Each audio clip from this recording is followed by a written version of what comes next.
Olya was assigned to shave the heads of injured people in the hospital who had been severely exposed to nuclear radiation because their hair also contained radioactive dust. After each job, she would desperately take off her protective clothing in the bathroom and scrub her body over and over again. But this day, just after washing out, she saw her boyfriend Lai surprisingly also appeared in this hospital. Olya instantly understood what he had left to do, and the surprise on his face turned to anger.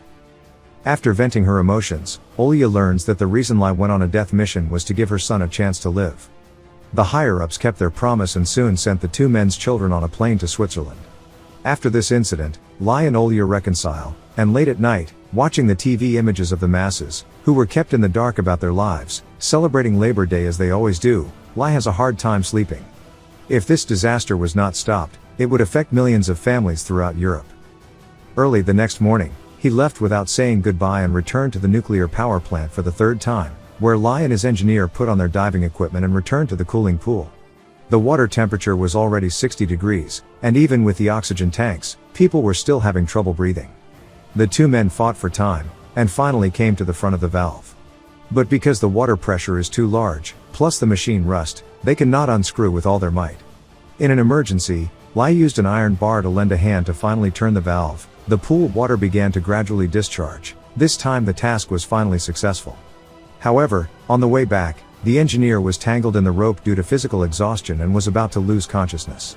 In order not to drag Lai, he secretly cut off the rope connecting the two, and chose to die alone.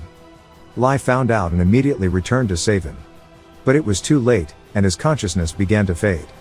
In a trance, he seemed to see a family of 3 playing together on the beach. If there was no accident, he would have been able to live a good life as an ordinary person. When he was dying, Lai was rescued. Looking at the words "no entry" on the isolation ward, Olya did not hesitate to push Lai away. Because of the intense radiation, the whole body has festered, and only the last few hours of life left. It would have been absolutely impossible to make physical contact with him. But Olya kept exhorting her to take off her protective clothing a little and hugged him at the bedside. 3 months later, the two men's son returned from recovery in Switzerland, but in this reunion scene has no father's figure. The film, called Chernobyl-03, is the first time that Russian filmmakers have presented the tragic nuclear meltdown in an ultra-high budget production. Some of the details in the film are fictional, but the characters have real prototypes in history. In order to prevent the whole of Europe from becoming an uninhabitable wasteland for hundreds of thousands of years, the 3 Chernobyl warriors defied the threat of the Kimono Society and dived under the wastewater. This photo is the departure photo of them wearing diving suits before going into the water. The BBC has defined the action of the 3 men in this photo as a key point in human civilization. Without their self-sacrifice, the history of the world would have been completely rewritten. The cause of the Chernobyl nuclear disaster is still inconclusive, with some saying that it was an operational error by the staff and others saying that the nuclear reactor itself was backward in design.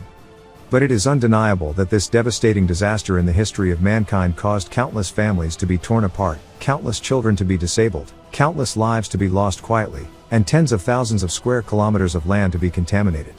To this day, several countries have invested a huge €1.5 billion to install new Chernobyl gates to protect against the constant flow of nuclear radiation. When we look back at this disaster, we will find that it is not only a major human tragedy, but also contains a great story about heroes and faith. There are many other ordinary heroes who sacrificed themselves like Lai. The only way to cherish the present is to pay tribute to the memory of these martyrs. Well, that's it for today's story. I am Idle Fish. If you have any stories you want to hear or movies you want to see, you can tell me and I will tell you. See you next time. Bye bye.